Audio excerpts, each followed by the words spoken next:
on the role of advocacy in supported decision making, particularly in COVID-19. My name is Caoimhe Gleeson and I'm from the National Office of Human Rights and Equality Policy.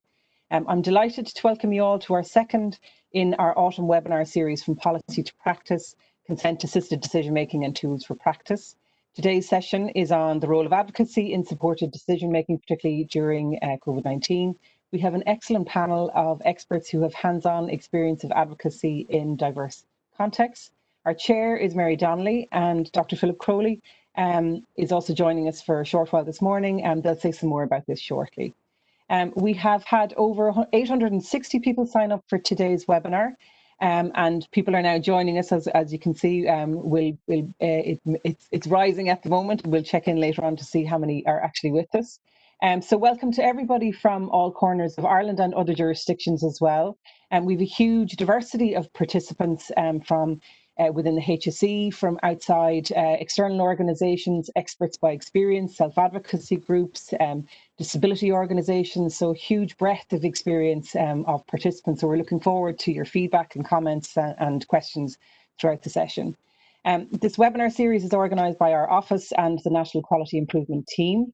Our office is leading the preparation of the HSE for the commencement of the Assisted Decision Making Capacity Act, and we also oversee the National Consent Policy for the HSE. We're also responsible for a number of other human rights and equality issues as well. There are a number of other webinars scheduled for this autumn. Details of our web link, which is assisteddecisionmaking.ie, is available in the chat box, and Mary will come back to that shortly. If there are specific topics or issues you'd like us to address over the coming months or indeed next year, or there's a sector-specific webinar that you're interested in, please let us know. And Jacqueline and Orla's details will be in the chat box that you can make contact. Or equally, if you have specific or special expertise in this area that you wish to share, please get in contact with us as well, and we'd like to collaborate with you. The chat box is open, so that's the piece at the side on your screen where you can put up questions and comments. And also, if you've got technical issues, you can post them in there. But please post them to all panelists, not just the host, because if you just do the host, then our host, Jacqueline, will become inundated and won't be able to address those issues. So, as I said, Professor Mary Donnelly, who is the Vice Dean of Law, and she's also chair of a number of groups for us in the HSE, will chair our session today, and we'll go through a number of housekeeping issues as well.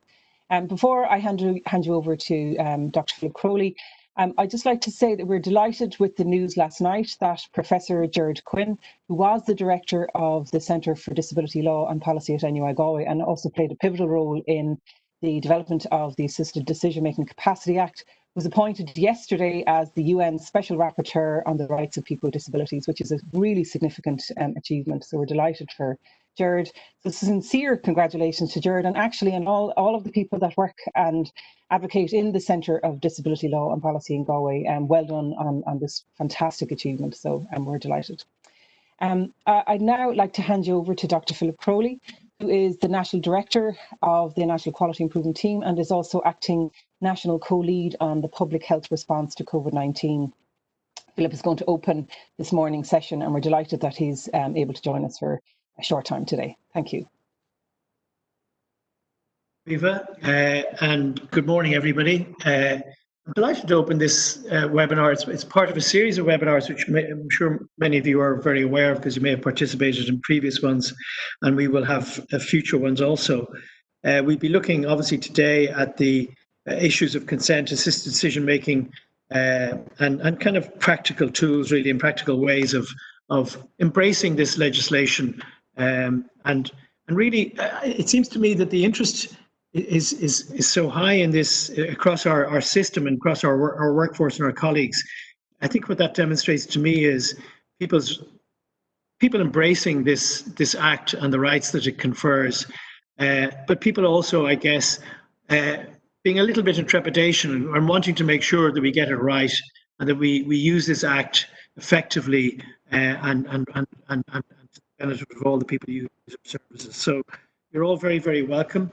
I'd like to just congratulate the Office of Human Rights and Equality Policy, which is a team within the National Quality Improvement Team, of which I'm very, very proud and very proud to be associated with in any way. So, because I mean, while you work in quality, you can't have quality without equality. You could have the best services in the world, but if someone can't access them, then they're absolutely no use to them whatsoever. So I think equality is a core element of a quality service. So we have been supporting, through the work of Greg Price and Mila Whelan, work around advocacy over many, many years. And we've worked with many organisations, many of whom are presenting today. Particularly mentioned maybe, obviously, the people who are speaking, Joanna Condon, who's from the National Advocacy Service for People with Disabilities, Eileen O'Callaghan, who works with Sage Advocacy, who our team have funded for many years and are very proud again to be associated with Sage.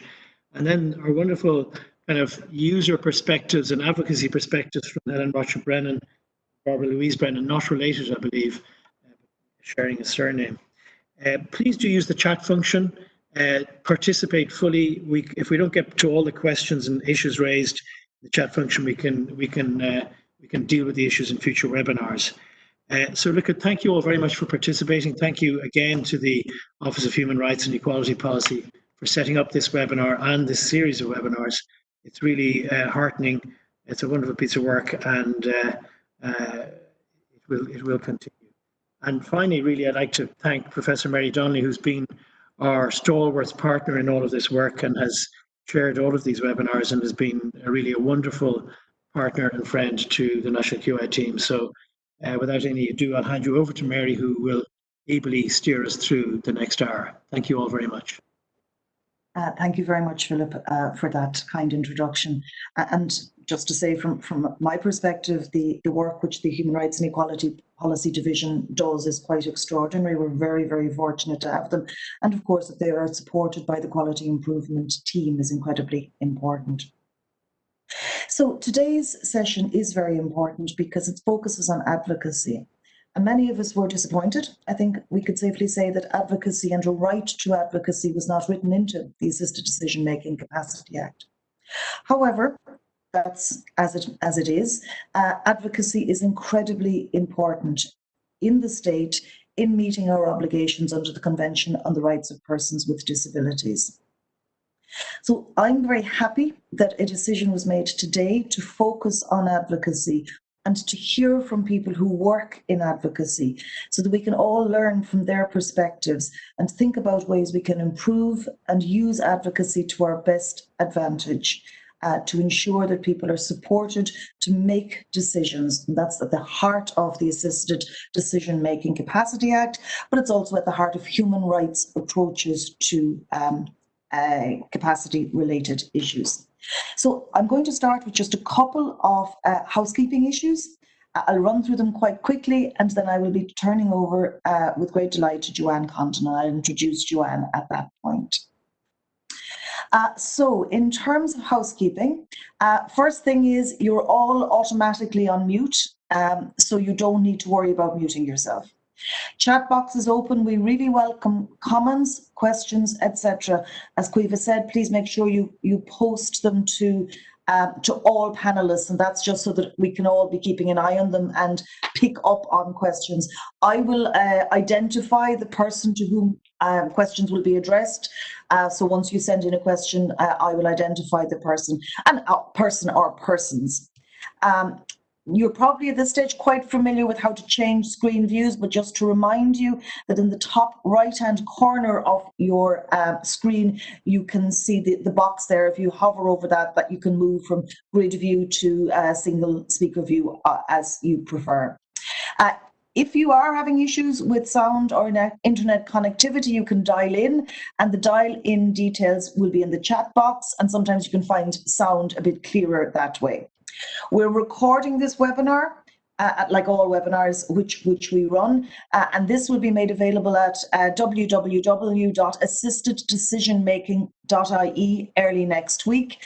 We'd ask you to share this link with people in your organisations or people and colleagues that you think might be interested in.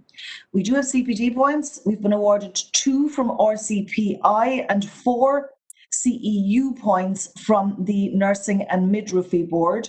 And in the next couple of days, you'll be getting an email with your certificate of attendance and details, etc.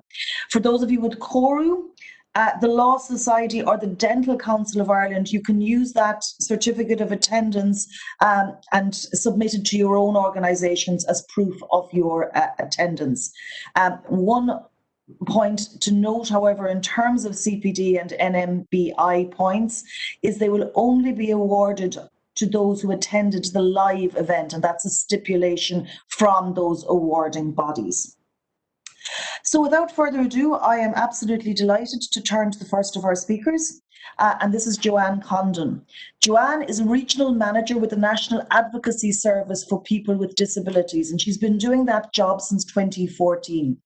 She has a long and very distinguished career and a great deal of both academic and practical experience in a wide variety of roles across the social care sector. She's also passionate about promoting the role of independent advocacy in enabling people to have their voice heard. So we're really grateful to Joanne for joining us today and very much looking forward to hearing from you, Joanne. Thank you. Thank you very much, Mary, for that introduction. I'm absolutely delighted today to have the opportunity to discuss the role of advocacy in supporting decision making. And important to say from the outset that I'll be doing that particularly in light of the experience of the National Advocacy Service, particularly in working with people with disabilities.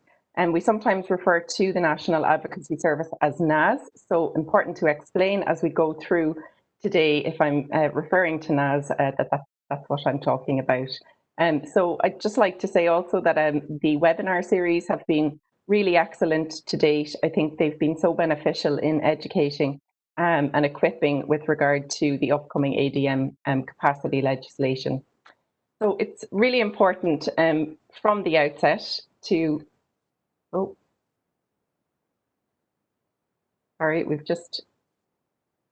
there we go. Okay. So really important from the outset today to dispel the fiction that we all make rational decisions all of the time. I suspect I'm not alone when I say that I'm quite experienced in making bad decisions. And most of us take for granted the fact that we can make irrational choices and bad decisions all of the time.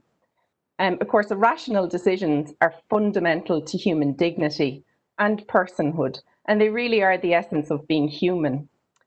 Article 12 of the UN CRPD is all about removing the barriers to personhood for people with disabilities. It guarantees the right to enjoy legal capacity, including the right to make decisions.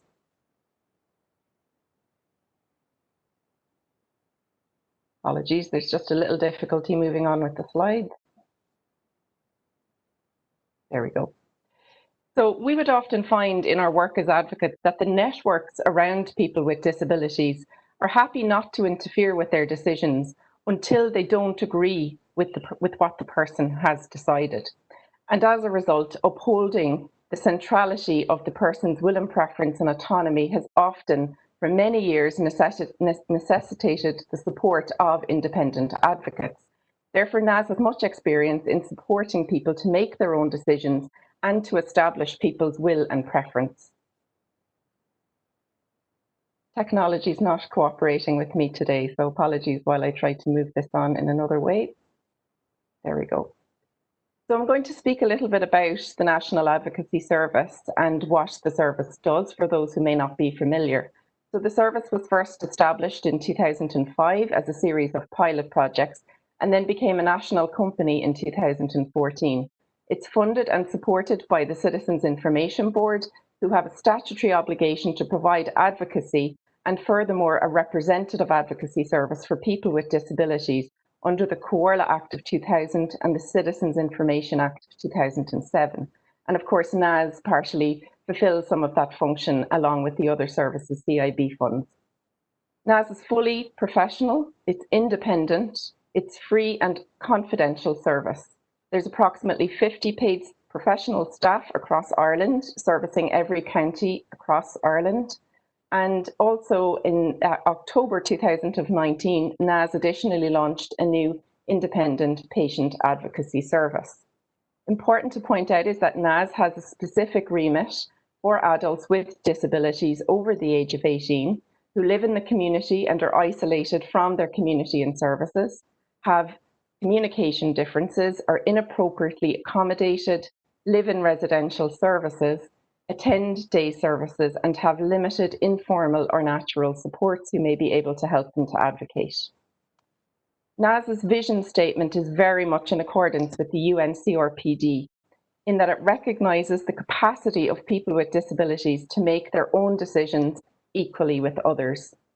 NAS works with a very broad and wide range of people with a variety of different types of disabilities. You'll see a breakdown there over 2017 and 18 of the various types of disabilities those engaging with NAS have. And additionally, NAS works on a wide variety of advocacy issues. This infograph gives a breakdown of some of the broad areas of issues that we end up providing advocacy support on.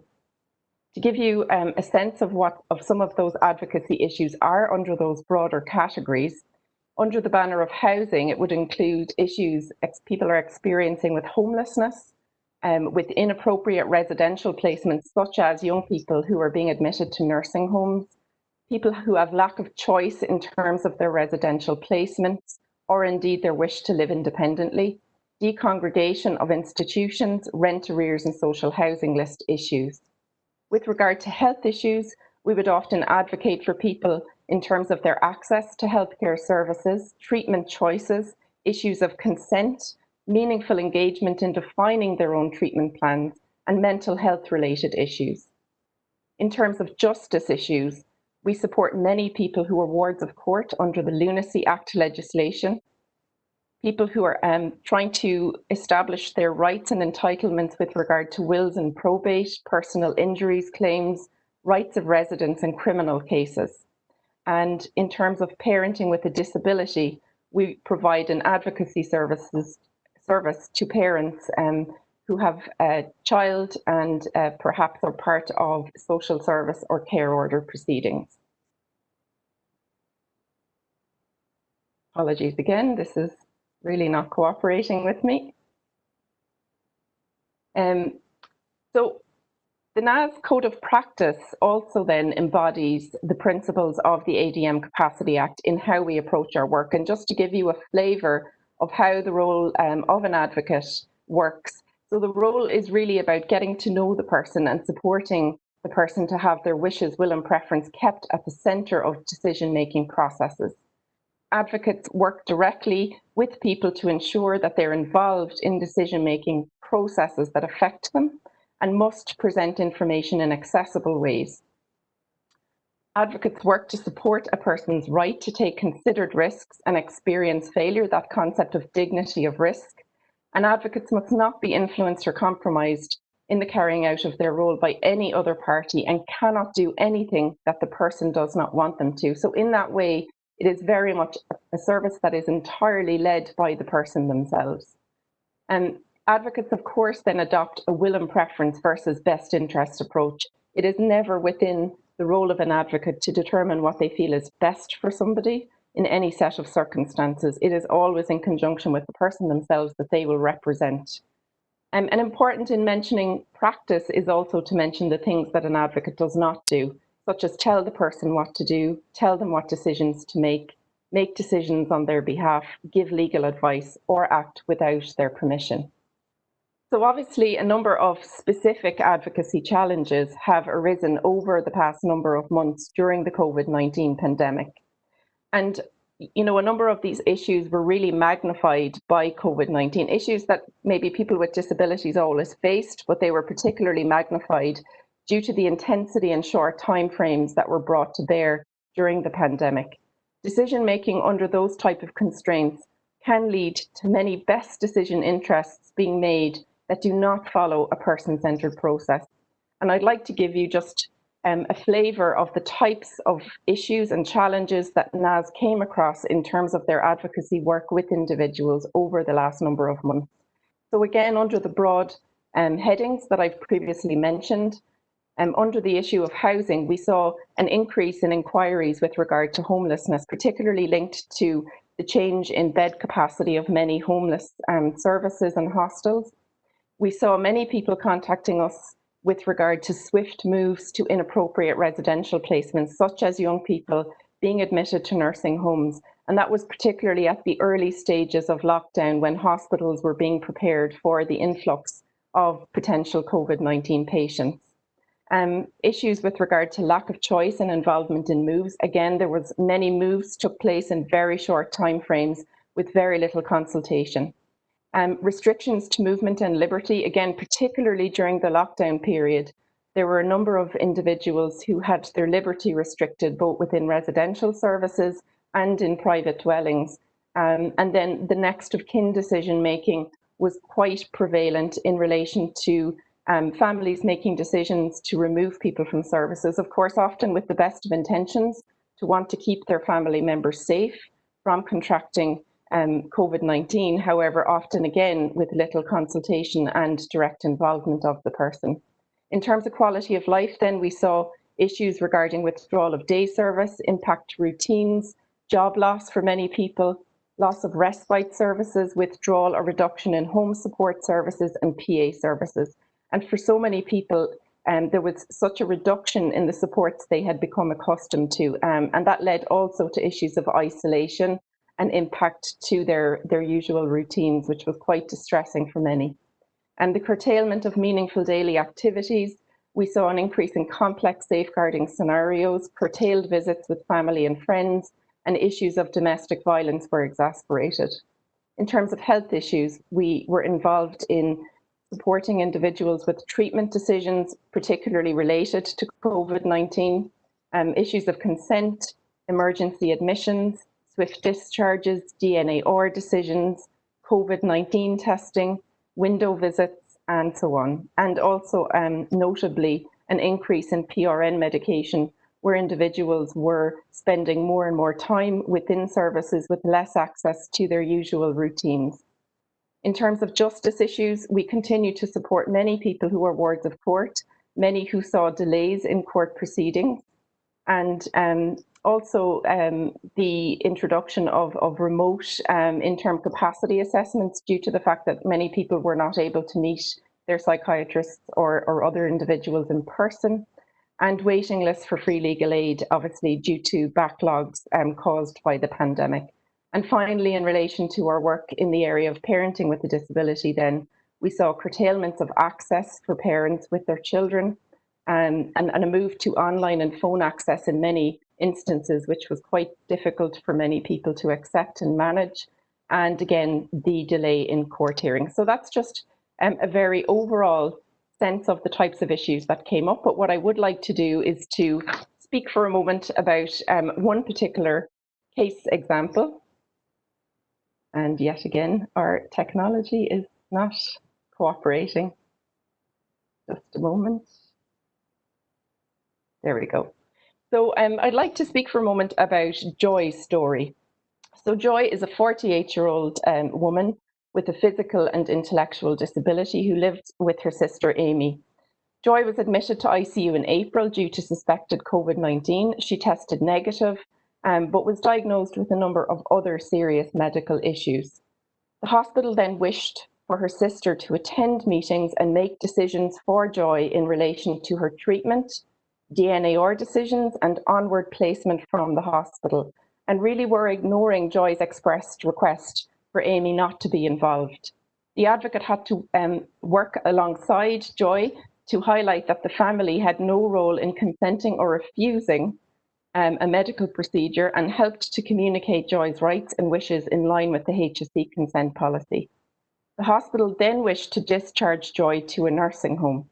She had lived in a nursing home previously, which she absolutely hated, and expressed again and again that she would abscond if she was moved to a nursing home. In response, the hospital sought to have a capacity assessment carried out so that Joy could be returned to the nursing home if she tried to leave once moved there, by aiming to demonstrate that she did not have the capacity to make that decision. So the advocate upheld Joy's right to presumption of capacity and sought for a speech and language therapist to become involved to support Joy to communicate her will and preference. The advocate also highlighted the least restrictive range of options had not been explored and upheld the person's human rights by highlighting the FREDA principles to those involved. The person was supported by the advocate to seek out specialist support and an up-to-date needs assessment to help determine what might exist for the person with regard to living options after discharge from hospital. So, with the support of her advocate, a correct DNAR process was followed by the consultant, and Amy was not invited to meetings in keeping with Joy's wishes.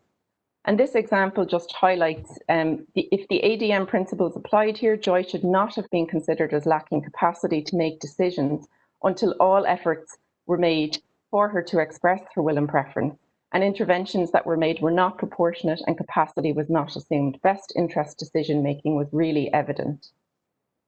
So where does independent advocacy fit with supported decision making and the ADM Capacity Act? Well, obviously NAS will continue to provide representative advocacy support to people as they always have. However, once the ADM is fully enacted, some individuals may enter into these legally recognised decision-making arrangements, or indeed may be appointed decision-making representatives under the Act. It's essential, therefore, that advocates will remain independent from that process so that advocacy issues arising within the decision support arrangements will be able to be represented without any conflict of interest. Some potential advocacy issues that could arise under the Act may include the following: where a decision-making supporter is helping with decisions that are not included in the agreement, where due process has not occurred and the support being offered is more tokenistic in nature, where intervention has occurred but was unnecessary or prolonged, where proportionality has not applied, where the person's right to unwise decisions is not being respected or coercion indeed exists, where misrepresentation of or overriding of will and preference is occurring, where ill treatment has occurred by decision-making support person, and then of course in relation to all of these concerns, to support the person where necessary to raise such complaints to the decision support service.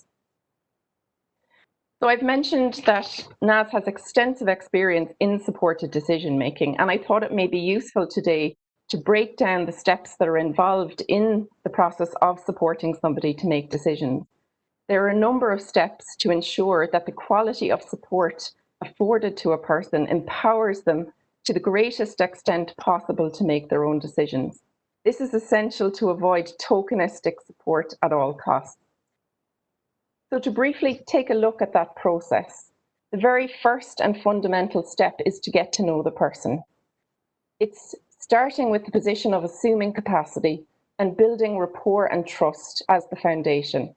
It's considering three things. Firstly, their preferences, what they do and do not like.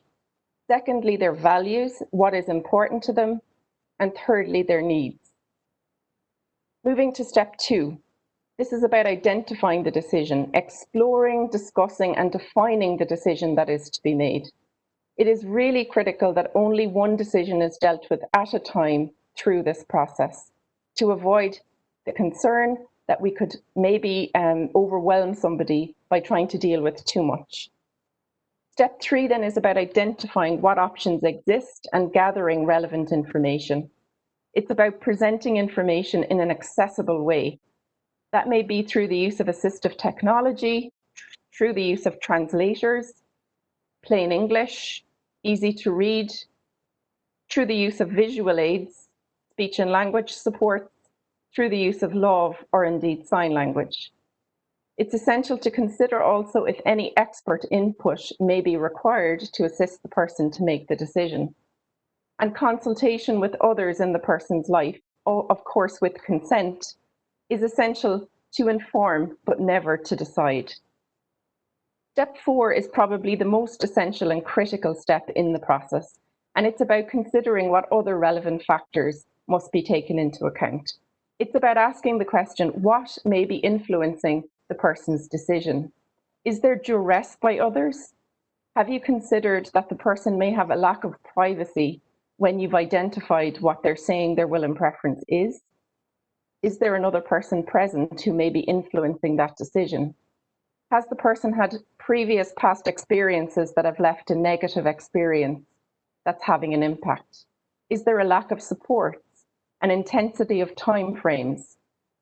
It's important to check across time for consistency. Do not fast track decision making. Ask, are the right people involved in the right environment? Check the right times of the day. Where is the person most comfortable to make their decision? Step 5 then is supporting the person to weigh the pros and cons of each option. And the person, of course, may need to experience the option in order to explore them through sampling. Somebody is not going to be able to make an informed decision if they've never experienced the options that you're presenting to them. Step 6, the final step then, is about supporting the person to reach their own decision and indeed to communicate that decision to others. So in a nutshell, the ingredients for successful supported decision making: it's about ensuring the process is individually tailored to the person, that the quality of the relationship is underpinned by trust. It's about starting with small decisions and working up to big ones. And in the supporting role, it's about linking similar decisions that the person has made before with the decision they're making now to help them to finely tune that skill of decision making.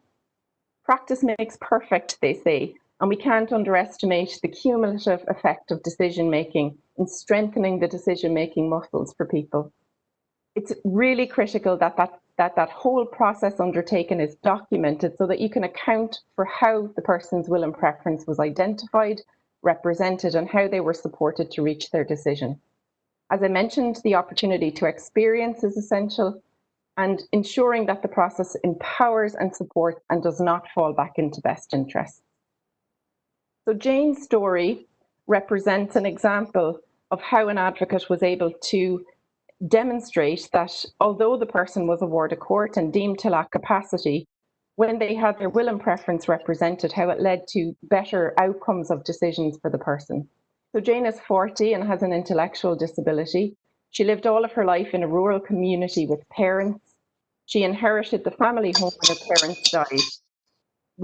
She has been a ward of court for many, many years and was very unhappy about the decisions her committee were making. Jane's committee began to make decisions about her property, her money, and her life without speaking to her. They felt it was in her best interests to move to a residential service as it was too high risk for her to continue to live independently, and they wanted to sell her home. She was supported by her advocate to represent her will and preference to the President of the High Court, and also assisted to engage with professionals who could help her identify the supports that she would require to live independently. As a result, Jane's will and preference was upheld, and she was able to continue living independently in her home with additional support to enable her to manage her finances and household tasks.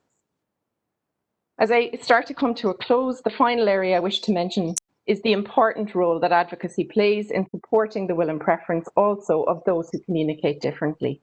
In cases where the person is not in a position to articulate their will or preference, the advocate uses 4 internationally recognised approaches to ascertain the person's will and preference.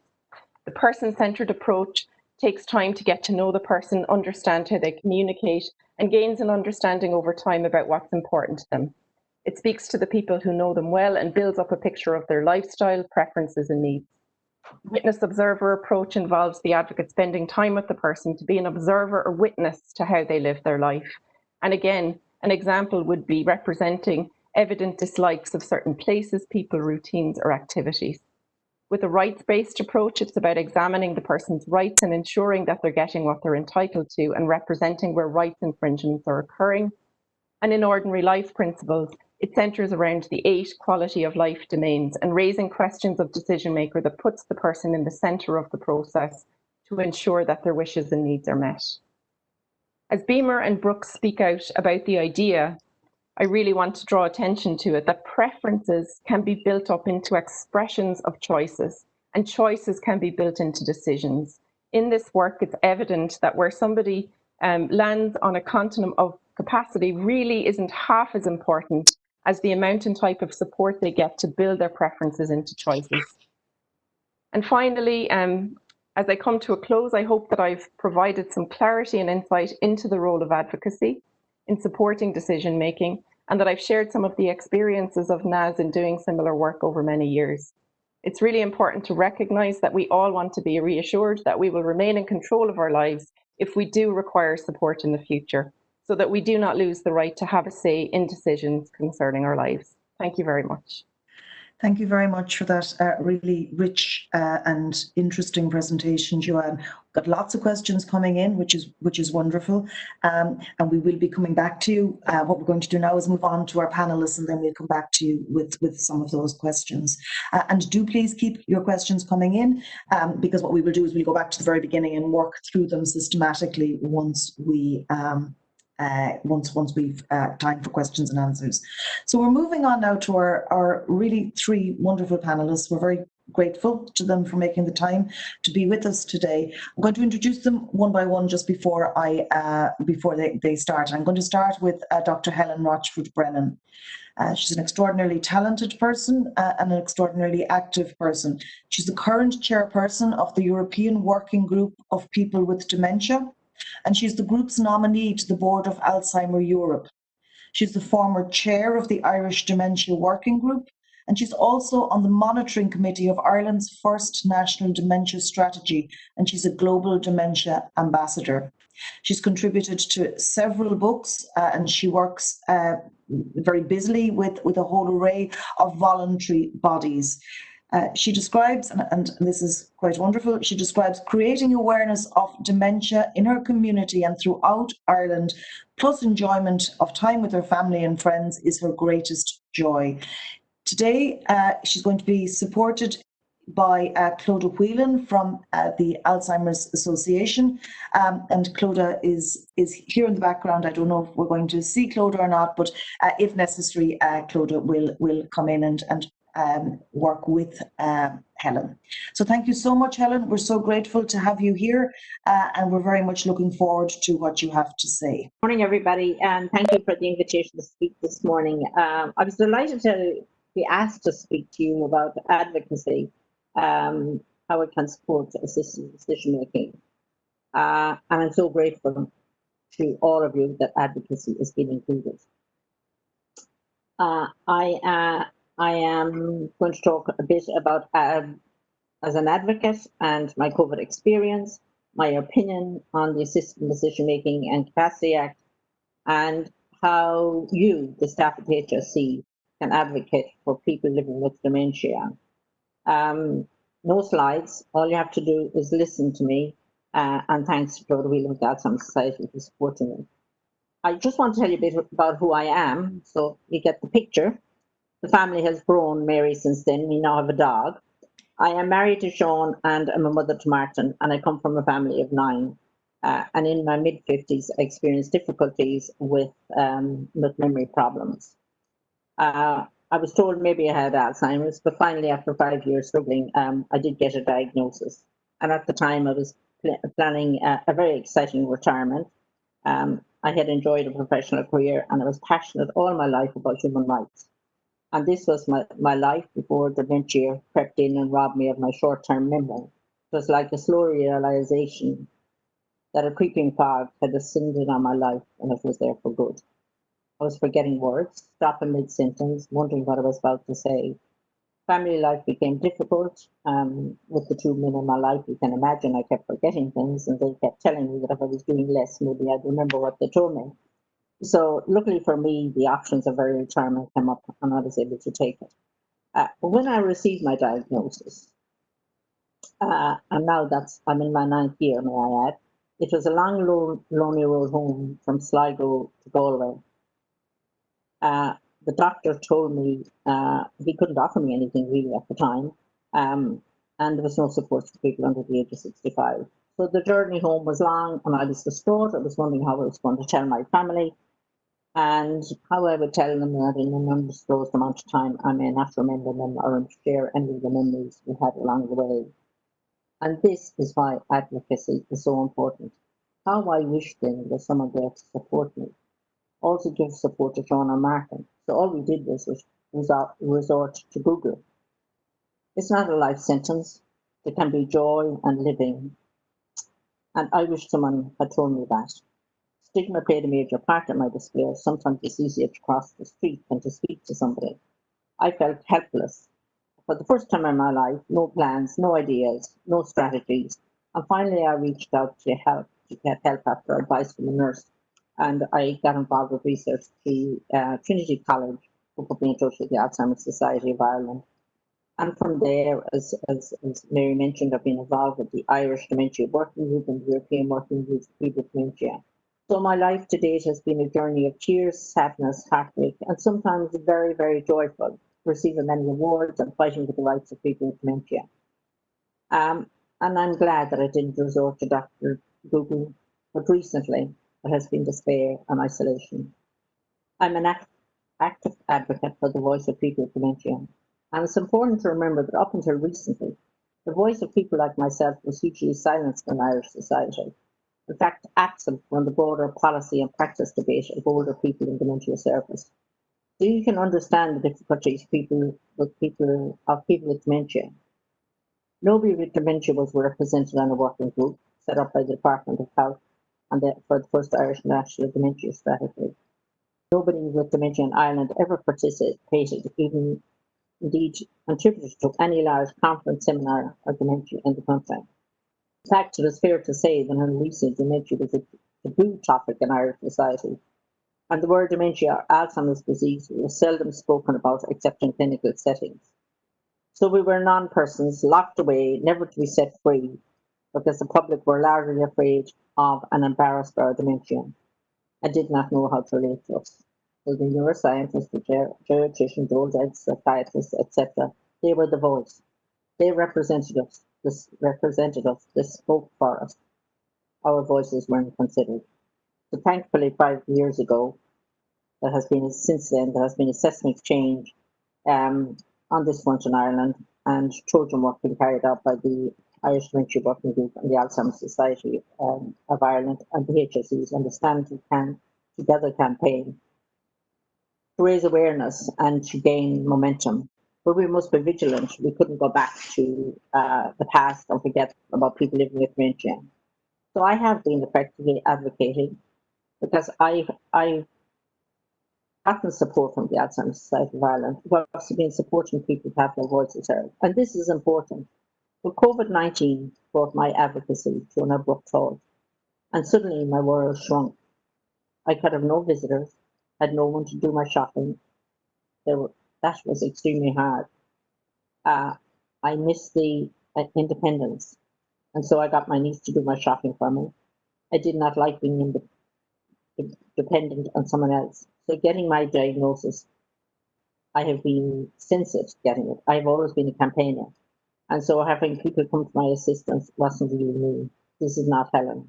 I was frightened because I could feel my memory deteriorating. The longer you're around doing nothing, your memory gets worse. I had no routine or structure, and I was stressed. I believe older people paid a high price. We cocooned and we stayed at home to ensure the health service was not overwhelmed. There's a lot of chat about protecting older people, but we protected you too. I kept well and out of hospital and ensured the health service did not have more patients that I could manage. I stood in solidarity with healthcare professionals and my fellow citizens. I put the candles in the window, and my tricolour proudly remembers you all on my front lawn. I expect that solidarity in return, and I hope young people today stand with me as I navigate through life with COVID. So I reflected on the changing world that I have today as I was thinking about it. We people with dementia, we continue still to have human rights and have our voices heard. We know this pandemic has affected us greatly in a disproportionate manner. We're isolated at home. We're dying in care homes and unable to spend time with our family and friends. A diagnosis of dementia had the potential to bring fear, loneliness, and loss of quality of life. A diagnosis of dementia during a pandemic can bring all those plus isolation. So it's important that we try to remember the importance of advocacy and how we missed it and how we need to carry on doing it. So I just want to briefly talk about the advanced care planning from a patient's perspective and the difficulties people like myself confront attempting to remain in control of our lives and exercise our autonomy rights despite an advanced dementia. I'm no expert on assisted decision-making capacity act, or indeed on any other aspect of mental health legislation here in Ireland. But I am an expert on the autonomy, needs and decision-making rights of Helen Brennan. And it is about these rights today I want to talk to you about the context of the new act. And at the outset, I want to say that I really welcome this new piece of legislation when fully implemented, and may I repeat, fully implemented, because now it's almost 5 years since it was enacted in law, and I know it's still not being implemented in many jurisdictions. It will go a long way towards allowing people like myself and others to exercise our legal capacity, our right denied to us and inform a system of substitute decision-making that has existed for so long in Ireland. And I should stress that people living with dementia must be actively involved in decision-making at all stages of our lives. That our autonomy is protected with dignity enhancing personalised care services. From researchers to healthcare legislation to awareness, the lived experience must be valued, and the individual and collective voice must be heard and respected. No voice is more powerful than the individual who experiences the symptoms, takes the drugs, witnesses the side effects, and has to deal with the injustices and prejudicial attitudes that others can at times bring towards them. Sadly, in the past, we didn't have autonomy, and there was no in-between for decision-making. People either had full capacity to engage or they didn't. Capacity assessment was never a decision specific and relied heavily on neuropsychological testing and the ability to understand, retain and use information in order to make decisions and communicate the decisions. But can I tell you something about this? You all have good days at taking tests. I have good days at taking tests. You all have bad days, and so do I. So I want you to remember, because somebody takes a MOPA, many mental, whatever they take, it doesn't mean to say that they have lost the capacity. We are often excluded from participation in dialogue. This includes important conversations about our future care. So it was doctor surgeries, memory clinic settings, unless we ask, our diagnosis is seldom disclosed to us. And ladies and gentlemen, that is still happening in this country today. Our families are told, we are not told. So it's important to remember that it is still happening.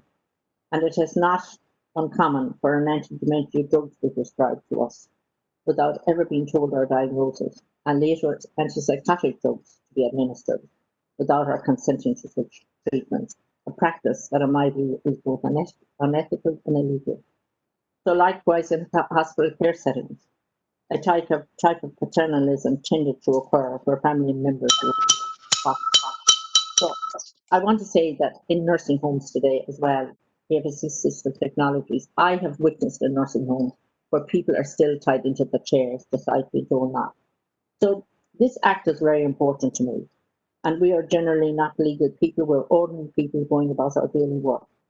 But sadly, we have been denied because we have dementia. And I think it's really important that we work together, that all of you work with us to understand the times have changed, that people with dementia can continue to speak up.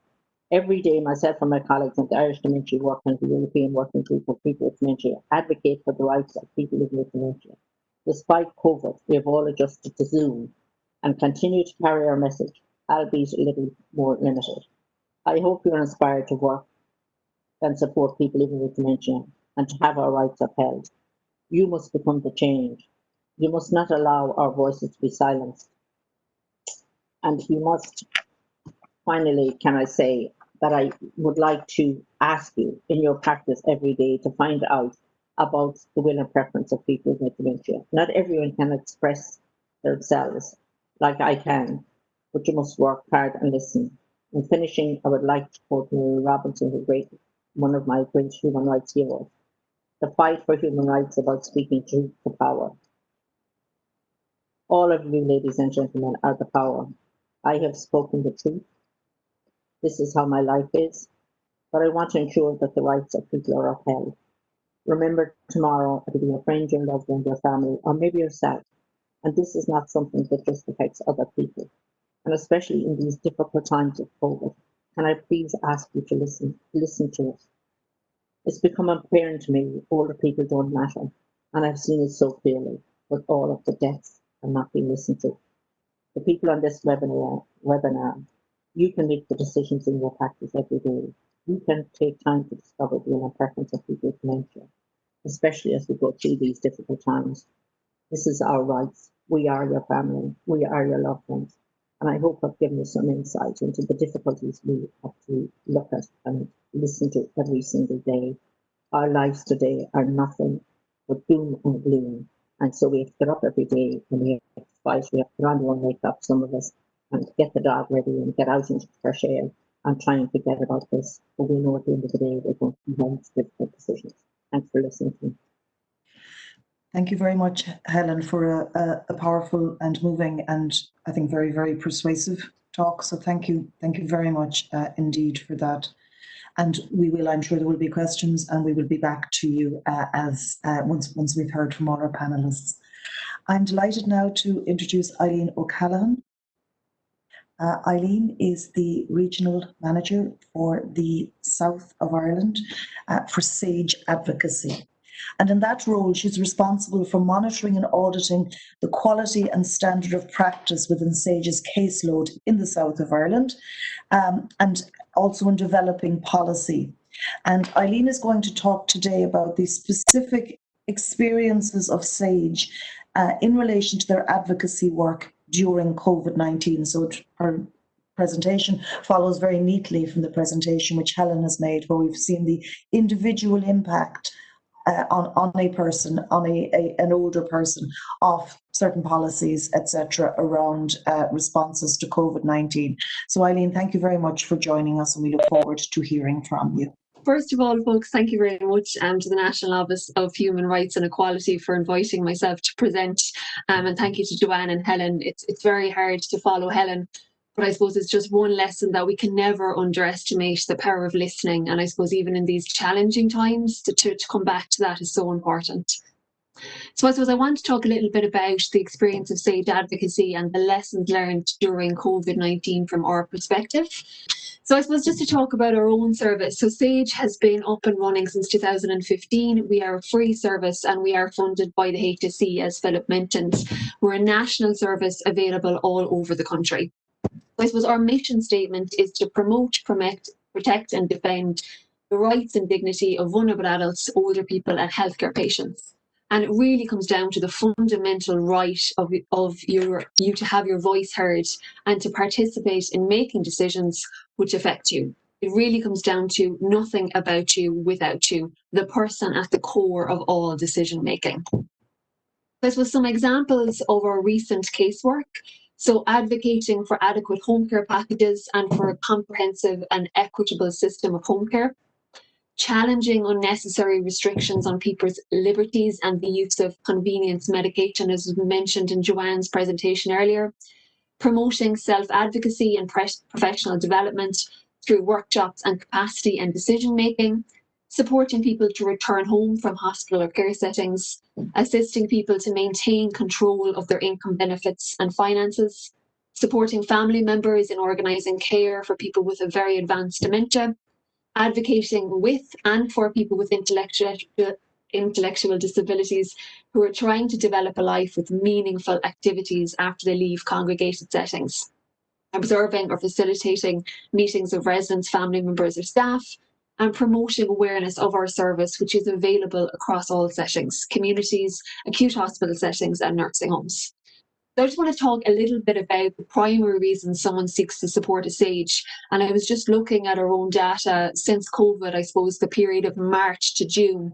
And the reason for someone seeking the support of SAGE has remained pretty consistent even during the COVID pandemic. And I suppose one of our primary reasons is desire to move residents, someone who is in an acute or nursing home setting or a community who needs to move. And I suppose housing options are such a crucial point of our continuum of care. Barriers to supported decision making underpins an awful lot of our work, as does supporting people to understand or gain control of their finances. So during the COVID-19 pandemic, the staff in SAGE undertook some research and feedback as to our experience of the COVID-19 crisis. So this has been published in a document called Choice Matters, and it will be available soon on the SAGE website. I suppose what I want to concentrate is on how do we support decision making in the context of limited options. So what did we learn in SAGE from COVID-19? So COVID-19 has highlighted what we as a society do really well. I mean, the level of volunteerism within the community in supporting older people and vulnerable adults has been amazing. A flexible approach. Vulnerability became everybody's business, and people were very willing to operate outside of their role. That was everyone from the postman or postwoman to the Garda Síochána to the public health nurse to the supermarket clerk. Everyone was willing to go that extra mile. Increased collaboration was possible, and urgent home care packages were put in place to facilitate discharges. Discharges that were thought as not possible before for a variety of reasons, including perhaps the person's capacity. So it also highlighted what isn't working. So we have a two-tiered system of care. We have a lack of engagement between the private nursing home sector and the HSE. We've over-reliance on residential nursing homes, inadequate clinical oversight in private nursing homes, and issues with accessing home support and nursing home alternatives. The perspectives of long-term care from the perspective and experiences of SAGE advocates during kind of the months of March, April and May. So I suppose from our experience and what nursing home providers and staff shared with us is that staff and residents really felt forgotten in that period. Huge impact of visitor restrictions on residents and loved ones. And what we really need to start talking about now is balancing risk and autonomy in supported decision making. Particularly in level 1 and level 2, we were still seeing nursing homes who were blocking a lot of visits and blocking residents from going about their day-to-day lives, be that visiting people at home at the weekend or getting out to get to the post office. Communication and information, so discrepancies in nursing homes' provisions of information to both residents and loved ones. End-of-life care, a lack of clarity around visitation and support. Isolation, and we're just beginning to see the huge impact emotionally, physically and mentally of confining residents to their rooms. Nursing home staff and resources, I suppose the staffing levels and the huge emotional impact of this on all frontline staff throughout our services. I suppose there was an overall cohesive response by acute hospitals. We saw increased discharges, we saw increased availability of large home care packages. We saw the impossible suddenly becoming possible. So be that because of resources, funding or mindset, we saw things happening that we never saw possible before. I suppose one downfall is the transfers to nursing homes without nursing home support scheme applications. And we are beginning to get referrals from residents looking to return home now that were discharged to nursing home care at the start of the pandemic. And I suppose it's really important that all the appropriate supports are put in place to get someone home. And home support options, I suppose there was and is huge regional discrepancies regarding the availability of and provision of home care in the community across the country. So I suppose what SAGE looked at in this document is what is our existing model of long-term care and support in Ireland and what's possible. What is the model that could be envisaged here? So we have a privatised model. We've 25,000 supported by the Nursing Home Support Scheme. We've 54,000 home care packages. Home care supports are underdeveloped, a little integration between health and social care supports, absence of community connectedness in nursing homes. What's possible? It is possible that all people requiring long-term care could be living at home or in a place that feels like home. State-supported housing options that support ageing in place. The reality is we know people want to age within their communities and have the support structures available to do so. All services and supports grounded in community connectedness, multi-purpose community-based hubs providing continuum support, and appropriate remuneration, training and support for care workers and long-term care nurses. So I want to spend a minute to talk about the current challenges in supported decision-making. So what we in SAGE have been seeing during the pandemic is COVID-19 being used as a blocker to facilitate supported decision-making, both by family members and professionals. And what I mean by that is someone with, fluctuating capacity who's looking to return home, which is being blocked by family members in the community because of citing the risk of COVID. We need to start balancing that risk with the person's will and preference. We cannot see that utilised as a further risk to stop someone expressing and achieving their will and preference.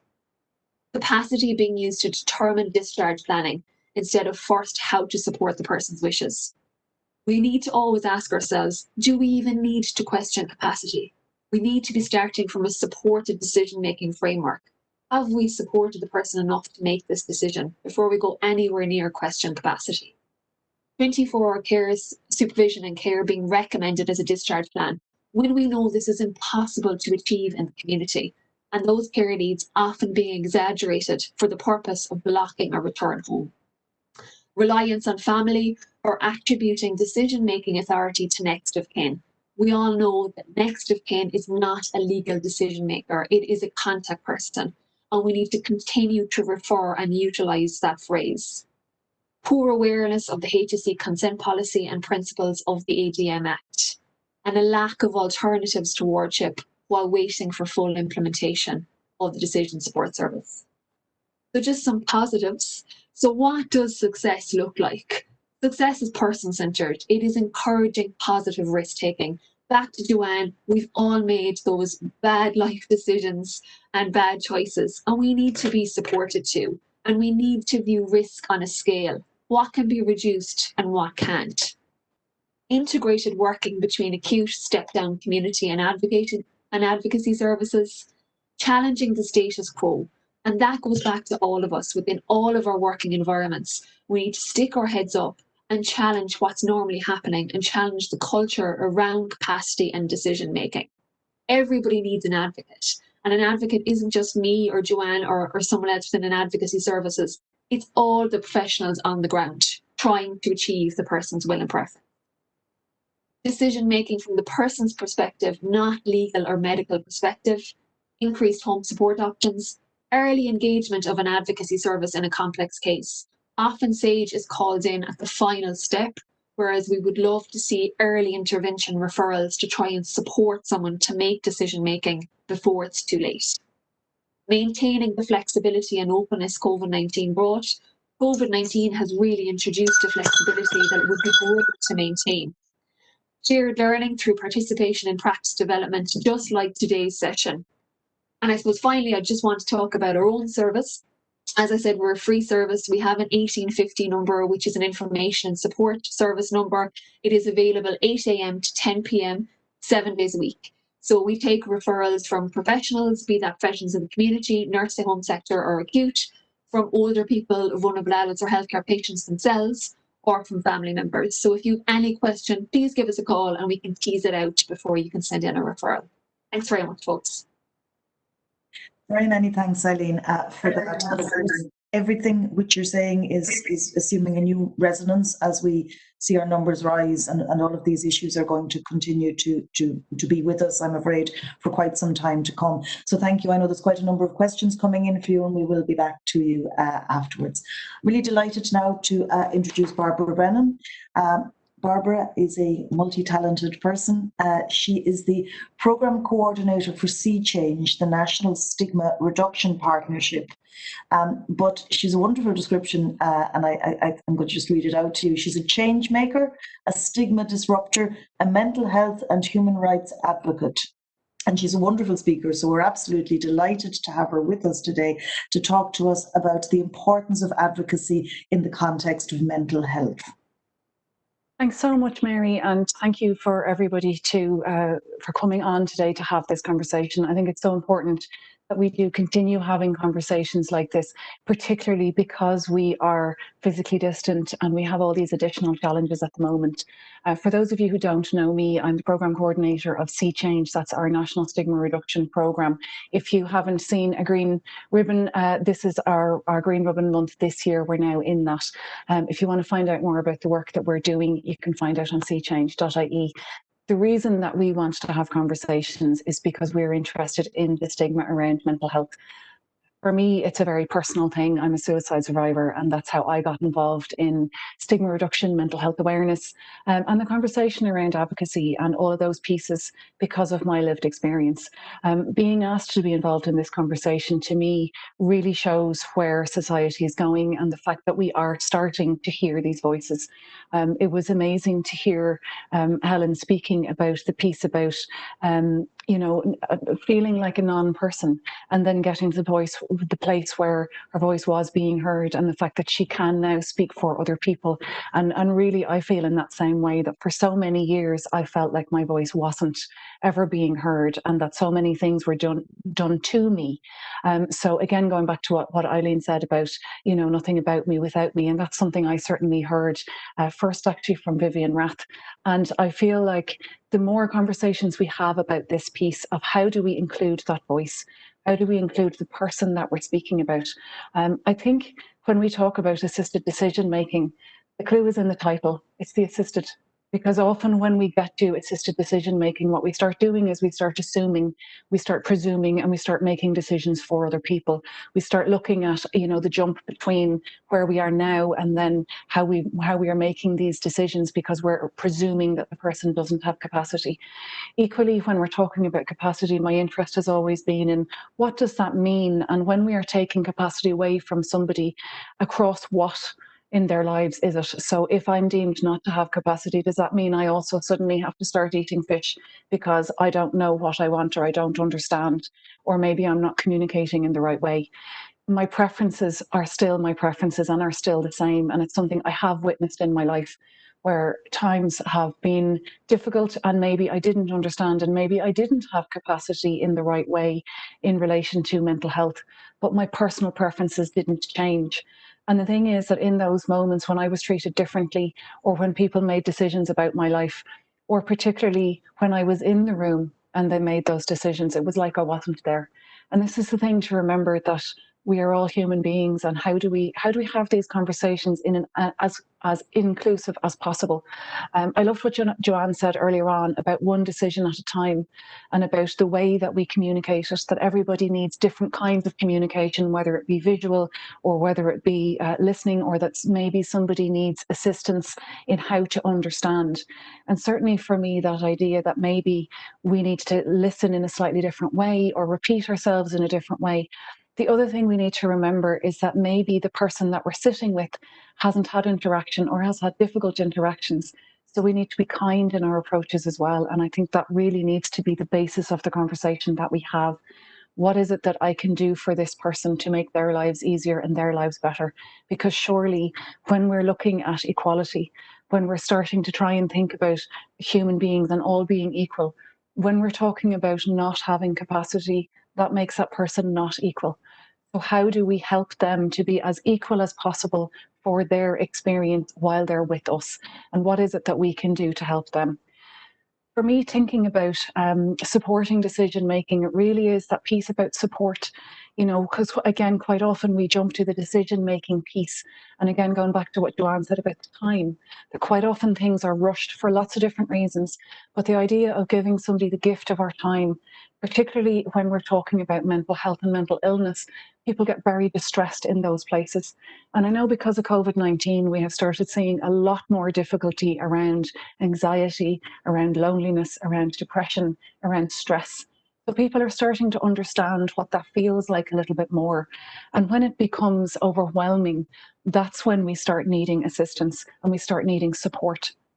Sometimes when people think about what support is, they feel like they have to do something for somebody or to somebody, when actually sometimes it's about letting that person know what's available, or asking them how they would like to interact with it, or asking them even what their preferences are or what their ideas are around it.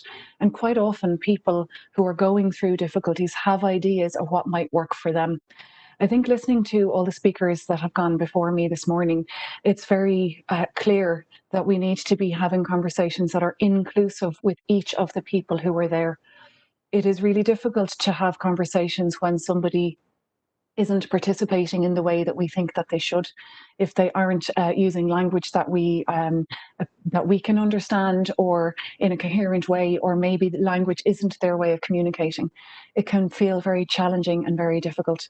I think there are a lot of different things that we need to look at from a point of view of the experience, because we don't know when the person is sitting in front of us what experience they've had before, whether it's been good, bad, or indifferent.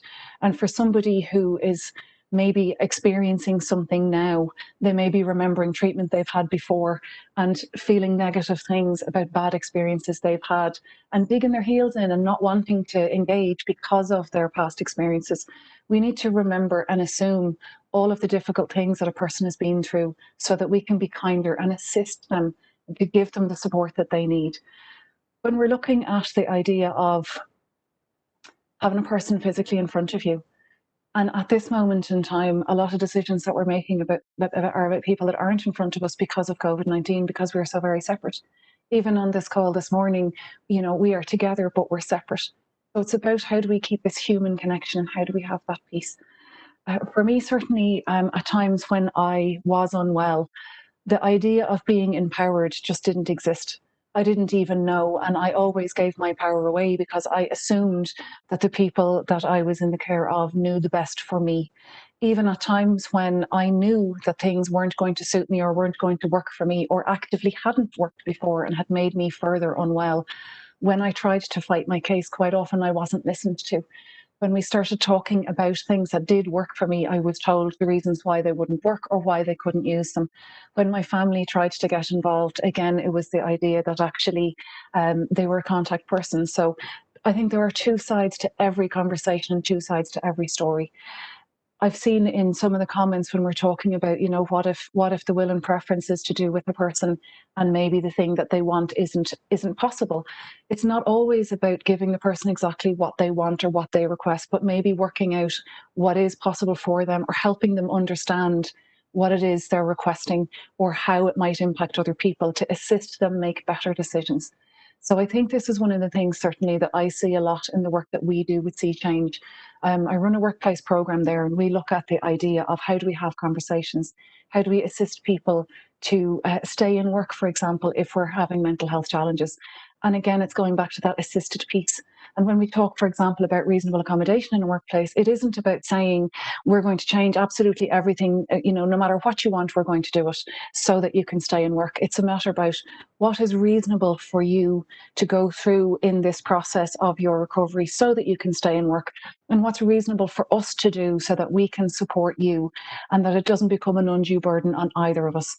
And I think that's the kind of conversation we need to be remembering in these circumstances, that sometimes people will make a decision or have a preference that maybe isn't reasonable or accessible or whatever it is. And it's not about necessarily the right or wrong of it, but how do we have the discussion around it and how do we help somebody understand? So again, coming back to that assistance and that support. I think it was really interesting as well when Joanne mentioned about never experiencing the options before. That's certainly something that we need to be aware of, that this is an area that we work in.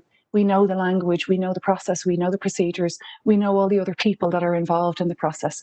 For the person sitting in front of us or the person who is struggling, they're probably very frightened. They have probably had negative experiences before, or maybe they don't remember some of their experiences due to memory issues or due to medication or due to whatever. And so it's up to us to make that process as easy as possible, to remind them of the different steps and to show them, and like Joanne said, in different ways, you know, what's working, and to always be checking in and to be mindful of how we are being perceived by that person so that we can support them in a better way. When we're thinking about the diagnosis and what the label is, I think we need to be very careful again around unconscious bias and what we think. And it's certainly something that I do a lot of in the work I do at Sea Change, around helping people understand the topic of mental health and the idea of what mental health is in the first place. Because quite often when we think of mental illness, we jump to severe and enduring mental illness. We jump to lack of capacity. We jump to the idea that somebody is never going to get better, or that even if they do, that they will always be affected in a negative way. And certainly my experience was that. 12 years ago, I was written off. Even before that, I was told I would never have a job. I would never own my own house. I would never have children. I was told that I would really never work again and that I would be on heavy medication for the rest of my life. It was a very difficult time to go through that. At the time, they were probably right for that period. But I think the thing that we need to remember is no is not forever, or yes is not forever. So the decisions that we're making now, we need to be cognizant of the impact of those, the impact of the things that we say to somebody in front of us. So at a time when I was told that I was never going to be anybody, I was never going to get anywhere, that's not something that's going to be helpful. So it's about reminding ourselves the things that we say and how we say it and why we're saying those things. For me to be able to have this conversation with you today as a leader of our National Stigma Reduction Programme, it shows that people can and do get better, that we do have opportunities to make change. And because I had so many amazing cheerleaders and amazing supporters who assisted me at different points in my life, who thought about my will and my preference, and the amount of people who fought for me when I went into care and I had plans and I had different things that I knew was best for me, those conversations became richer, and I started working and wanting to work with my medical team. Because here's the thing, when I was excluded from the conversations, or when I was allowed to be part of the conversation but not actually have my voice heard, so I was allowed to overhear the conversation and be told what was going to happen to me, I didn't engage with that. I didn't want to engage with it, and furthermore, it probably made me withdraw twice as much. It made me angry, it made me disappointed, and it made me feel really apathetic in relation to changing my life. When I looked at being part of the conversation and feeling empowered and feeling that I was allowed to be part of it, that then made me realise that this isn't about allowing somebody to have their voice, it's about having the respect to treat somebody as a human being. Because again, going back to that equality piece, if we should all respect each other, surely for somebody that we're deeming to have less capacity, we should respect them twice as much. We should be twice as kind, and we should give them twice as long to have their say and to be heard and to feel like a human being. Because most likely for the majority of interactions they have, whether it's with us in this area and this capacity, or whether it's in every other interaction, most likely they are treated less than. Most likely they are not given options and they are not given choices. How can we improve the quality of people's life? It's in the conversations that we have, it's in the words that we use, it's in the respect and the trust that we give. It's in the idea that in small ways that we can empower people to make decisions, to help them understand what it is that we're saying, and to make them feel that they are part of the conversation. So when we're talking about how do we really allow that piece, and also understanding all of the law and all the different pieces around that, it can be a very scary conversation because we're afraid of making mistakes. We're afraid of saying the wrong things. And this is one of the most amazing things that I have been taught. I have 2 of these and 1 of those for a reason. I should listen twice as much as I speak. And at times when I don't have the answers, and at times when I don't know, that is the time that I should give somebody else a chance to speak. And maybe in that silence, they will find a way to speak or to be heard in a way that they haven't before. Because quite often when somebody is unwell or hasn't been treated in a particular way, that's when they start not responding. And if they are used to not being heard and not being empowered and not having their say, they're not going to find the words quickly. So giving them the time is really where we can make a difference. I think from a point of view of where we all are now, we've all mentioned COVID a number of times. We need to be kinder to each other. We need to be more aware that if anything, people are more distressed than ever. When I was invited to speak today, one of the things that I said I would mention is our Return to Work COVID booklet. So this booklet is looking at not just returning to work, but the idea of us all being human. So in these moments when we're thinking about other people, how are we also thinking about ourselves? Because if I am approaching somebody and I am anxious myself first, how can I support and assist somebody else? So I would really encourage you in your conversations to always check in with yourself as well and find out where am I and what can I do better for me and how could I support myself more so that I can support somebody else. If you'd like to find out about our Returning to Work booklet, which is really looking at anxiety and stress around COVID-19, you can download it from our website seechange.ie. And if you want to find out any more about the work that we do about language and discrimination and reducing stigma, again, you can find it there. So lastly, I'd like to say just thank you for the work that you are doing, for continuing this conversation. I think it's really important that we do continue it. I think it's really important that we keep on including the voices of all of the different people that we're talking about. Because it's not just mental health or dementia or Alzheimer's. We're all human. We all have the possibility of getting to this place. And as long as we remember that, maybe we will find a way to be kinder and be stronger for those who can't. Thank you so much for your time this morning. Thank you very much, Barbara. That was wonderful. And I'm seeing the feedback coming in here. Everybody is incredibly impressed with everything you've said. So thank you. That was very, very powerful. We've got 7 minutes. So we are about to take off on a canter through the questions. So I may be throwing questions at people. And if you don't mind, panelists, I know that very often you'll have quite long answers you want to give, but if you could keep them as tight as possible. So I'm going to start, and I will sort of name somebody just simply to keep things moving, if that's okay. So I'm going to start with one which is for all panelists, but I think I might put it to Joanne first. And actually maybe just to Joanne because of time. Is a statutory right to independent advocacy and powers for such advocates necessary to ensure implementation of the Assisted Decision-Making Capacity Act? And I might throw in something there. Joanne, any thoughts on that? Do we need a statutory right to advocacy? I think it's important to say, Mary, that certainly the awareness and familiarity with advocacy has grown a lot over the last number of years. And it is important to recognise the many services and individuals who do support and engage actively with advocacy services. However, I think all of the panellists today have made reference to times where there are obstacles and barriers put in the path of advocates, and there absolutely is an essential need for such barriers to be removed so that people's rights can be fully supported and upheld insofar as possible. And obviously I made reference to some of the specific issues that are potentially going to arise when people do have supported assistance, and you know, the need to have access to advocacy to uphold rights and to make complaints in relation to some of those issues will be essential.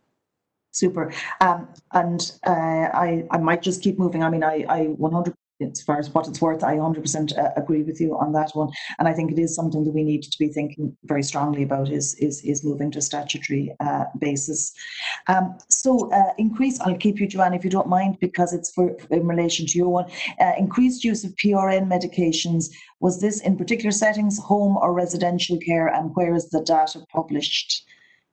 I can't comment on where the data is published, but I suppose from our experience of providing advocacy support in relation to that issue, it predominantly related to those in residential settings where maybe there were increased stresses in place in the environment with regard to people's normal routines being upset, and added distress by the individual that may sometimes be communicated through their behaviours, and a resulting response that often led to an increase in medication as the support that was put in place, if you want to use that word. So I suppose predominantly residential setting. Super. I'm going to keep you easy up. What's happening is a lot of these were coming through your talk, so that's why you're in relation to NAS. How quickly can a referral be responded to? Particularly in regard to when hospitals are putting pressure on families in relation to people with intellectual disabilities. So what's the time scale? It's important to say that every inquiry that comes in is subject to a prioritisation process. We look at the time frame involved, the impact on somebody's welfare, and that would be taken into consideration into how quickly somebody could respond. Another one for you. Can someone make contact with you on behalf of someone else? Absolutely. It's possible to make a third-party inquiry on behalf of another person with their consent, of course, through our website or by phoning our national phone line. And that's with their permission? Yes. That's fantastic. And just to be clear on that one. Somebody's interested in relation to your ward of court case. Did the court remove the wardship? No, and I suppose it just signals the need for the Lunacy Act to be repealed and for the ADM to be implemented, because in that case it was evident to see how the person's will and preference could so absolutely be represented and their wishes were clear. Thankfully in that case the person's will and preference was given a place in terms of the final outcome, but it just demonstrates that where people continue to remain in the ward of court process, such successes are often contingent on having access to someone who can advocate to have their voice heard. Yeah, and that's a very fair point. While we have this absolutely inappropriate system, advocacy becomes even more important in order to have some hope of negotiating that system. Thank you very much. I'm going to turn to Helen, if that's okay. Helen, to ask you about a question here about positive risk. How important, because I think some of the comments you've been making are important around this, how vital is positive risk in advocating for people with, the question is about disabilities, but dementia or mental health, is positive risk an important thing? Well, of course, it's a very important thing, Mary. It's important. We have to look at how the risk was taken in the past, and I think what we have is we've experienced all our lives is a negative risk. And so it's important today that the risk is looked at, and we advocate this all the time, that the risk is absolutely looked at, and we understand at times that there are risk needs to be looked more closely than others. But it's important that we absolutely look at positive risk, and I'm an advocate. Fantastic. Thank you very much. If I might turn to, I think I'm Joy. Let me see. In relation to Joy, yes. If you don't mind, please, Joanne, if I could come back to you. It's a question about who refers the client or service user, as in the case of somebody like Joy, in your example, Joanne. Where did that kind of referral come from? And I suppose it's back to this issue of referral. And again, I might ask you about that as well, Eileen, but Joanne, could you come in on that one? Yeah, I mean, in that particular example, it was actually through a public health nurse who was engaged with the person at a community level. But, you know, referrals can come in really from anybody that is supporting a person in their life to access advocacy if they see that there is a need for that, and to discuss it with the person. And again, make sure that it's the person's own choice as to whether or not they choose to engage with the advocacy service. Super, thank you. Eileen, where do your referrals come from typically? Primarily would be stakeholders across community, acute and nursing home sectors. So in the community, public health nurses, primary care social workers, safeguarding team, family, friends, GP. Acute hospital settings would be medical social work, discharge coordinator, nursing staff. And then in nursing homes would be director of nursing, CNM on the floor. But I suppose we're always open with consent to take a referral from anybody. So definitely pick up the phone and ring the 1850 number. It will come down to the person consenting to the service, unless they definitively do not have capacity around the issue, on which case we would take a non-instructed advocacy approach. Fantastic. Thank you, Eileen. So I suppose that's a very strong message coming out from both you and from Joanne, which is pick up the phone, use the advocacy services. There is a question here, which I think is probably for Joanne again, which is to do with the National Advocacy Service and the relationships to hospitals that which started off in hospitals, and whether ways of getting in touch. It seems to there's a reference to only being able to get sorry, I have it here. New National Advocacy Service initially focused in all general hospitals. How can this service be contacted? Is it nationwide? And somebody saying they Googled and the only address was a box office number. I don't know, Eileen, if you know that, or do you want to come in on that, Joanne? Yeah, I suspect the person may be referring to my mention of the patient advocacy service that's been established. So there's actually a link to the website on the slides, which I believe will be available afterwards. And yes, it is a nationwide service, and you'll find more by clicking in there, and the numbers are there that they can contact. Super, thanks, Joanne. If it's okay with people, I might go for another 3 or 4 minutes, but we will finish on the dot of 12:35 on my computer, which of course none of you can see. so just to let people know, just because we have so many questions and the discussion is so rich, I'm going to ask you first, Barbara, if that's okay, and then we might come to Eileen. And it's this question of realistic expectations and supported decision making. And you spoke a little bit about this, Barbara. So the example given here is someone identifies that they want to live in a particular place and that they can't. You know, it's not possible for whatever reason. How do you think that can work in an advocacy situation, Barbara? And then maybe I might come back to you, Joanne, on that as well. Well, I think really the first thing is to really look at the reasons why it can't, from a point of view of helping that person to understand that in the first place. So before we jump to, well, what the answer is or what the next step is, if a person is really stuck on, yeah, but that's what I really want, they're not going to agree with anything given to them thereafter. So it's really about, how do I help them understand what their decision is, the impact of it, and the possibility or the reality of it. If it's not possible or it's not a reality, then we need to help that person to understand, okay, what are your next options? And if you can't have that, what would your next choice be? So you're always going back to what is their preference, what's their idea, or if they can't come up with another idea, maybe that's when then, you know, we would come together and say, well, okay, here are 4 or 5 options, or here are your other 2 options. What do you think of those? So you're still giving the person the options, but you're explaining really well why and how. So it's not, as I said, about trying to give the person everything that they want all the time, because that's not always feasible or practical or good, but it is about helping them understand why and what the other options are. And I think that's the bit that's really important, to keep them part of the conversation, feeling that they are empowered, but most importantly, understanding. Because I think that's one of the things across all life. We don't always get what we want, but sometimes when we're unwell, we latch onto this thing and it's the only thing we're holding on to. And that's the other part we need to remember. When we're letting somebody down that they can't have this thing, that we need to be supportive in that conversation and realise that they may get defensive or aggressive about it. So again, it's about the how we have a conversation, not just the topic or the content that's in that. That's brilliant. Thank you. Thank you very much. One I'm going to take very quickly, which is to do with the National Consent Policy and references to best interests there. Does that need to be updated? Yes, it does. Now we do, or the National Consent Policy as exists does reference will and preferences and is conscious of the importance of involving the person.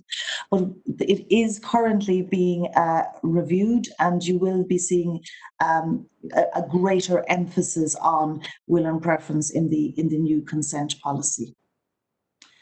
Just kind of continuing here. Oh yes, an interesting one here. Joanne, I might go to you for this one, if that's okay. And Eileen, coercion and undue influence from family members. How can advocacy services, I think actually all of you could probably have something on this, but I'll go to Joanne first. What kind of strategies do advocacy services have for assisting people in that situation where you're seeing something which looks like coercion and undue influence? I think one of the key things is to try and facilitate access to a conversation with the person away from the person who is exerting the undue influence. Now, that is sometimes easier said than done, but it is about trying to create opportunities to remove maybe some of the parameters, I suppose, that are impeding on their ability to make their own decision. I also think that it is important that people are supported to build their capacity around knowing their rights. For many people who have been used to years of undue influence from other people, they often have no idea of their rights. And it really is about empowering them to understand that they have the right to make their own decisions, and to give them some of the tools and support that they need to build that skill and to develop it over time. And yeah, I think they would be 2 of the main things that I would like to mention. Fantastic. Thank you, Joanne. And I think we'll have to finish with this next question and treat it as our last question. I'm going to put it to Eileen, please. It's about how, as advocates, actually, no, I'm going to ask everyone to have a very quick introduction in this. How, as advocates, can we navigate COVID-19 being used as a block? And I think everybody probably has a view on that. And while I have you, Joanne, on my screen anyhow, I'll start with you and then I'll work through everybody, if that's okay. So the specifics of COVID-19. The big one. Yeah, again, I think one of the key things is about services and settings facilitating technology and spaces to facilitate access to advocates in people's lives. During COVID-19, that has been a particular challenge with certain settings. And, you know, very much in the UK, we've seen the development of set out spaces that have been developed so that people can safely meet with those coming in who are in a position to provide advocacy for them. So I think that's one really critical one, and I'll leave somebody else jump in and add another. Brilliant, thank you. Helen, do you have any thoughts on that, the way COVID-19, because you spoke very powerfully about its impact on your life, COVID-19 being used as a way of blocking advocacy services and ways to counter that? Yeah, I think we need to look, which we've done, we need to look outside the box. We need to look at, in particular, technology, but I'm also very aware of the fact that there are many people in this country that do not have technology, especially in rural areas, or people cannot use technology. And that is really what we're all depending on right now, because people cannot visit our homes anymore. So I think we need to, and we've been doing this, reaching out on the telephone. I often talk about in rural Ireland about the Mehel, where we all visit each other's homes, farmers help each other. Let's go back to that. I have to tell you, my experience personally has honestly been great in my community. I've met people I never knew. I've seen more people hug my dog than I ever knew existed. So we have ways of getting out there. And let's, we talked about risk a couple of minutes ago. Please don't look at risk as a negative. There's loads of positivities to risk. And so for me, that is the way we have to do it. I think we just listen to the person, listen to what they need, and try and support them. Fantastic. Thank you, Helen. Eileen, do you have any thoughts on that issue of COVID and Yeah, I suppose, Mary, it really comes down to balancing risk and autonomy. I suppose we're all being given guidance and guidelines, and then we have to weigh up the options and the risk around that. And what I mean by that is, even throughout level 1 and level 2, we were seeing long-term care settings that warrant allowing visitation in or visitation out. And really what we need to be doing is supporting a level of risk-taking in the community, minimise what risks we can, but there are risks we won't be able to minimise. We could have a year and a half of this, and we have to think of people's quality of life and giving them options. So are we giving someone a safe option how to go about their life and minimise the risks? Fantastic, thanks. And then finally, Barbara, any thoughts on the COVID question, and perhaps particularly for people with mental health issues? Absolutely. And one of the big things that we see is when people have experienced stigma, they experience isolation and they experience feeling separate from and away from. And one of the things that we're seeing actually is that people are perceiving that this 2 metre distance and the physical distance and the social distancing is actually because that person has decided they want to stay away from me because of my mental health issue. So please bear that in mind in the conversations that we're having, that all the distancing that we're doing, regardless of how we're doing it, that for somebody who's struggling with their mental health, there is an additional barrier there. There's additional stigmas and there's additional conversations going on.